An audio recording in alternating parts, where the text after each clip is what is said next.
honrado de estar presente numa mesa com nomes tão ilustres da endoscopia no Brasil.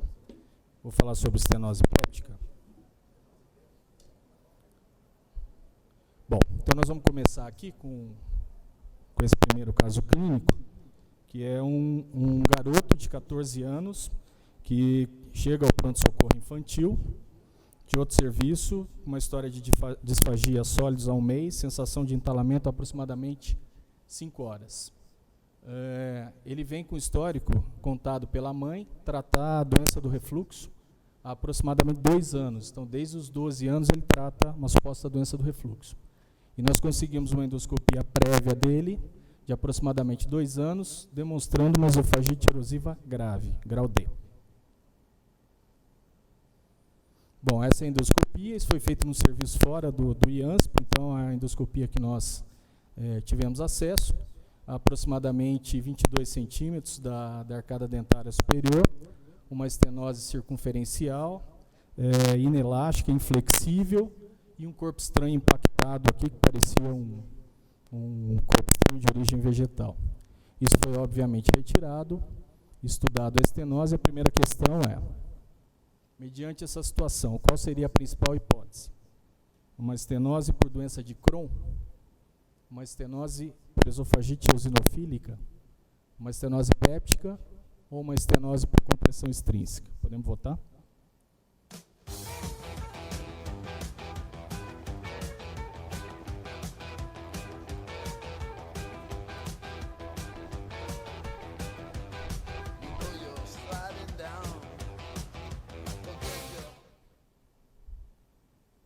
Ok, a grande maioria vota em estenose péptica. Esse realmente é a principal hipótese para esse garoto, mediante um histórico de uma doença do refluxo grave, que ele vem seguindo há 2 anos, mas obviamente que a estenose por esofagite eosinofílica seria um diagnóstico diferencial. Se esse garoto tivesse uma história de atopia, que ele não tinha, a disfagia em pacientes jovens, e principalmente com essa localização, que é esôfago alto, a gente tem que pensar como diagnóstico diferencial, sem dúvida, na esofagite eosinofílica. Mediante a essa situação, como é que a gente deve conduzir? O doente chegou no pronto-socorro, obstruído, com uma estenose em esôfago médio proximal para médio. Devemos retirar o corpo estranho, com dilatação imediata. Devemos empurrar o corpo estranho contra a resistência para migrá-lo em direção distal para o esôfago. Devemos retirar o corpo estranho e já propor uma estenotomia, ou retirar o corpo estranho, realizar biópsias e programar a dilatação após o melhor estudo da estenose. Podemos votar.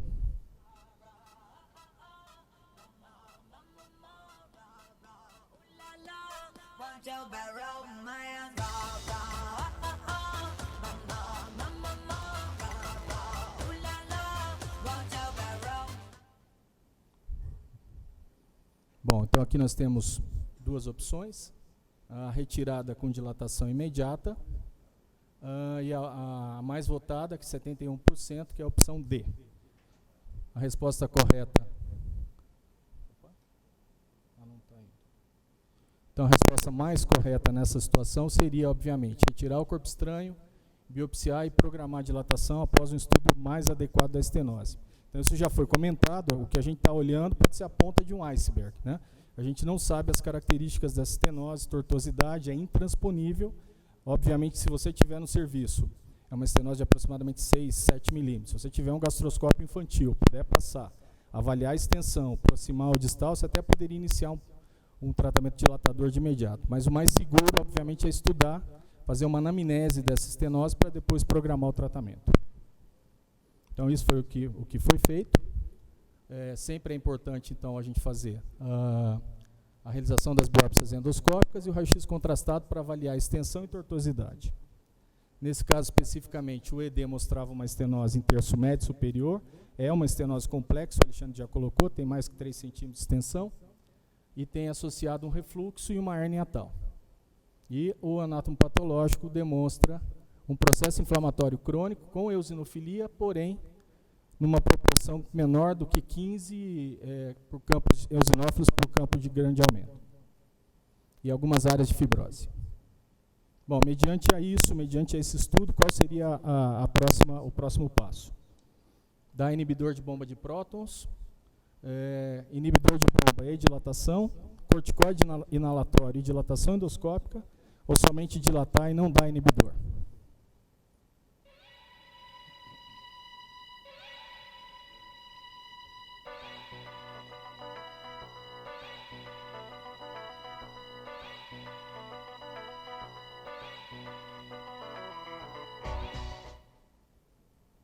Vamos passar adiante. Bom, a grande maioria daria inibidor de bomba de prótons e dilatação endoscópica. Isso se sustenta. Podemos passar o próximo? Então, isso se sustenta na literatura, baseado nesse trabalho do Todd Barum, dizendo que a dilatação em estenose benigna péptica é a primeira escolha.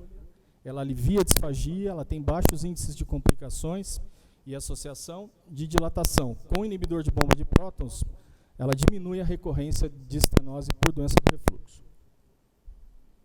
Qual dilatadora usaríamos nessa situação? O dilatador metálico, como foi colocado já pelo Dr. Luna, que é o Eder Puestoff, pois esse tipo de estenose é muito dura e inflexível. O dilatador óptico, que permite você visualizar diretamente a área dilatada. Dilatar com balão hidrostático, como o Dr. Kleber já colocou, com 30 milímetros para esse tipo de estenose, ou uma sonda termoplástica de Savary. Podemos votar?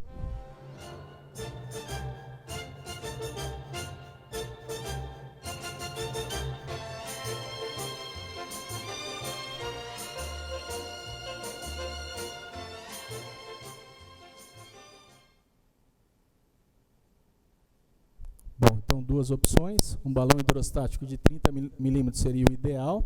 Isso parece até pegadinha de prova da SOBED, né? Mas não é. Esse balão é um balão de 30 milímetros. Isso não é adequado para dilatar a estenose péptica, obviamente, né? Isso é adequado para dilatar mega acalásia, mas, obviamente, uma estenose péptica numa criança, se você dilatar com 30 milímetros, seguramente você vai perfurar esse esôfago. Então, aqui, dentre essas opções, o dilatador óptico nós não temos acessíveis no nosso meio, e o metálico a gente não usa rotineiramente na nossa prática, só em estenoses muito refratárias, como o Alexandre colocou, até em estenoses por radioterapia, às vezes a gente lança a mão do Eder Puestoff. Então, dentre essas opções, o Savary seria melhor. Então, os tipos de dilatadores, isso já foi bem comentado, eu vou passar mais rápido. O dilatador de Savary, força axial em radial, o balão força somente axial, os tipos de Savary, todo mundo conhece, acho que tem na prática. O princípio básico da dilatação nesse desenho, né? Ele passa a ponta afilada e depois você tem o diâmetro máximo até a marcação do Savary. E o balão, obviamente, que também é uma ótima opção, segura, né? Para dilatar a estenose péptica, levando em consideração que essas estenoses pépticas normalmente são mais curtas e anelares. Aqui mais uma sequência do balão. Então, algumas coisas técnicas na estenose péptica que são importantes, né, a regra dos 3, ou seja, isso que o Dr. Luna colocou é uma experiência pessoal, ou seja, o que é mais importante é o grau de resistência e a partir disso você determinar se você deve ou não parar. Essa é a grande vantagem do método dilatador de Savary mediante ao método do balão, que você consegue sentir a resistência da estenose. O balão não te dá essa possibilidade. A frequência depende das sessões de dilatações. Normalmente a gente faz semanal e depois a cada 15 dias. Controle radiológico só em casos selecionados. E até quando dilatar? Essa é uma grande pergunta. A literatura diz que devemos dilatar entre 12,5 a 15. Mas o mais importante é o alívio de sintomas. Se o paciente estiver bem, estiver comendo adequadamente, não tiver perda ponderal, não estiver desnutrido, eu acho que não vale a pena insistir muito, porque quanto maior o estrago, maior é o reparo. Então a gente tem que pensar nisso também. A comparação entre balão rígido dilatador rígido e balão para estenose benigna, os resultados são absolutamente iguais. Esse é um trabalho comparativo, né? E em estenoses benignas por refluxo não houve diferença. Como é que a gente sabe se o doente vai evoluir bem ou vai evoluir mal? Né? A grande maioria em estenose péptica evolui bem. Se você dilata e dá inibidor de bomba, de 85% a 93% dos pacientes vão evoluir bem. O problema é que quando a estenose é muito longa, maior que 8 centímetros, o diâmetro inicial é muito estreito, que o Dr. Luna colocou, o paciente tem muita dor na primeira dilatação, ou quando tem uma hérnia hiatal muito volumosa, normalmente esse paciente vai necessitar, são fatores preditivos de insucesso, ou seja, esses pacientes, você já sabe que nós vamos ter que dilatar um número maior de vezes. Voltando ao caso. Então, ele tinha uma estenose concêntrica, inelástica, mais ou menos 22, a nossa proposta, e uma hérnia hiatal. Nós fizemos 4 sessões de dilatações semanais, associada a inibidor de bomba de prótons, dose dobrada. Esse foi o resultado após a primeira dilatação com Savary. Depois de 12 semanas, nós fizemos um controle e nós observamos uma melhora significativa da estenose, uma melhora clínica, uma melhora endoscópica e, para nossa surpresa e conclusão mais interpretação mais adequada do caso, a gente evidenciou que esse garoto tinha uma estenose alta porque ele tinha um esôfago de Barrett longo, né? Um esôfago de Barrett que ia, uma hérnia hiatal de aproximadamente 4 centímetros, um esôfago de Barrett que ia desde a transição esôfago-gástrica até 22, e acima do esôfago de Barrett uma área de estenose. E aqui vocês veem, após 12 semanas, o resultado, para nós, bastante satisfatório, e nesse momento nós não indicamos dilatação. O paciente estava comendo bem, não tinha mais perda de peso, nós optamos por seguir. Essa é a avaliação da hérnia hiatal. Aqui tem um vídeo, grande, extenso esse vídeo, que a gente corou o Barrett e tudo mais, para avaliar algumas áreas, fazer a biópsia segundo o protocolo de biópsia no Barrett, protocolo de Seattle.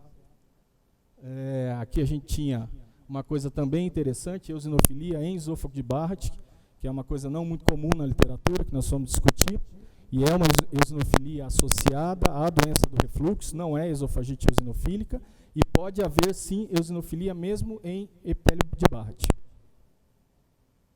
Foi feita uma manometria com uma intenção de avaliação, como é rotineiro no serviço do IANSP, sempre pré-operatória, e esse paciente foi encaminhado ao tratamento fundiplicatura cirúrgica devido à hérnia, ao Barrett extenso e à baixa idade. Obviamente, esse doente não vai tomar inibidor de bomba de prótons, dose dobrada para o resto da vida. E, obviamente, nós vamos vigiar esse esôfago de Barrett, fazendo, não há displasia nem de baixo nem de alto grau, só metaplasia. E lembrar o que o Alexandre já colocou, só como comentário final, que nas estenoses pépticas refratárias nós temos 3 opções. A injeção intralesional de corticoide, que é a triancinolona, e é sim uma boa opção, por quê? Porque a estenose péptica normalmente é uma estenose curta e anelar. Então, se não responde à dilatação, uma boa opção é o corticoide, estenoses curtas. A incisão eletrocirúrgica é uma opção, principalmente em pacientes que têm anel de Chatsky, né? Você precisa ter o esporão de fibrose, e nem sempre em estenose péptica você tem o esporão de fibrose. Então, tem que tomar muito cuidado com a secção ou a incisão eletrocirúrgica. E a prótese, os resultados para a estenose péptica são muito frustos na literatura, visto que isso está próximo da transição, você vai ficar com essa prótese dentro do lúmen gástrico, você vai precisar usar um dispositivo antirrefluxo, e se o paciente tiver condição cirúrgica, acho que não há muito sentido você ficar insistindo em prótese nessas situações. Melhor você dilatar e fazer uma fundiplicatura cirúrgica, desde que ele tenha uma condição manométrica mínima que permita. Obrigado. No caso, por exemplo, de corpo estranho em criança, só para me ajudar em algumas dúvidas. O ponto de corte, por exemplo, eu não tenho aparelho pediátrico. E não considerando que seja um moeda que poderia usar o imã, você tem alguma regra prática quando te chama para tirar algum corpo estranho? Esse dá, esse não dá? E considerando que eu estou no interior, e às vezes é difícil você dizer não vai. A regra você diz de diâmetro de aparelho? Assim, ponto de corte. Não, esse eu não vou tirar não, vai ter que encaminhar. A experiência que a gente tem baseado nos critérios da literatura é que você pode usar seguramente aparelho adulto em crianças acima de 6 anos, né, com peso mínimo acima de 30 quilos. Daria para usar com tranquilidade.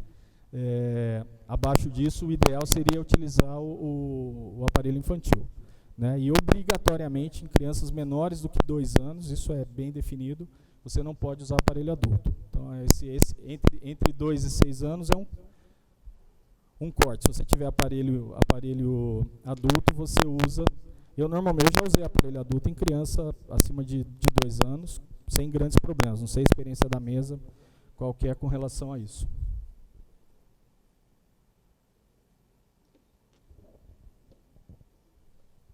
Alguma pergunta? Do Renato. Do bloqueador de ácido. Oi? A eosinofilia histológica diminuiu depois do beta-bloqueador? Então, nós não fizemos essas biópsias, porque nós fizemos a biópsia só para protocolo de Seattle para o Barrett, e depois nós não fizemos novamente. Mas é uma coisa interessante, né, de si. Muito provavelmente sim, né, com o inibidor. A estenose péptica é o comum das dilatações no serviço de endoscopia, né? E às vezes tem aquele paciente que vem fazendo tal, etc. E chega um determinado momento que alguém pergunta, por que não manda operar? Então, quais você acha que seriam os bons critérios para se indicar cirurgia numa estenose péptica? Então, os mesmos critérios de mau prognóstico de todas as estenoses em geral, né? Estenoses mais longas, acima de 3 centímetros, hérnias hiatais volumosas, né? E estenoses em que você propõe o tratamento endoscópico em 4 semanas, semanalmente, com inibidor de bomba, e esse paciente não evolui satisfatoriamente. Então, acho que esses casos são potenciais candidatos à cirurgia. Lembrar, obviamente, que quando há uma hérnia hiatal volumosa associada, esse paciente já é um potencial candidato a tratamento cirúrgico, só pela alteração anatômica, né, que ele tem. Qual dilatador você usa na rotina? Rotineiramente a gente usa, para estenose péptica, a gente usa balão. São estenoses mais anelares, curtas, né, então a segurança de dilatar com balão, eu acho que é maior, inclusive, quando o paciente tem hérnia, né, que é a possibilidade de você não conseguir colocar o fio guia de maneira retificada na câmara gástrica existe, né, e a gente pode fazer um falso trajeto aí nessa progressão de Savary. Gostaria de fazer uma pergunta. Você faz o IBP em dose dupla, mas você não acha que seria mais interessante você levar a cabeceira da cama, porque mesmo fazendo IBP, o grau de acidez para o esôfago continua sendo mais ácido do que ele suporta? Sim, ou você também faz isso junto? Isso junto, com certeza. As medidas comportamentais todas são muito importantes nesse paciente que tem uma diria mais do que IBP. Esôfago de Barrett, E, então, assim, esse paciente é seguido conjuntamente com a gastroenterologia pediátrica, né? Então, todas as orientações com relação à alimentação, a não alimentar de maneira copiosa pelo menos 3 horas antes de dormir, elevar a cabeceira da cama, tudo isso foi instituído. Tá? Mas é importante porque a gente sabe que nessas situações, a grande maioria das vezes, o refluxo é ácido, né? Então, o IBP realmente é a resposta. E esse paciente ele evoluiu bem com aproximadamente 6 sessões de dilatação e IBP dose dobrada, ou seja, muito provavelmente ele tinha refluxo ácido. Se não melhorasse, a gente teria que estudar refluxo não ácido, que também é uma coisa associada a esses Barretts longos em paciente jovem, né? Através de uma impedanciometria.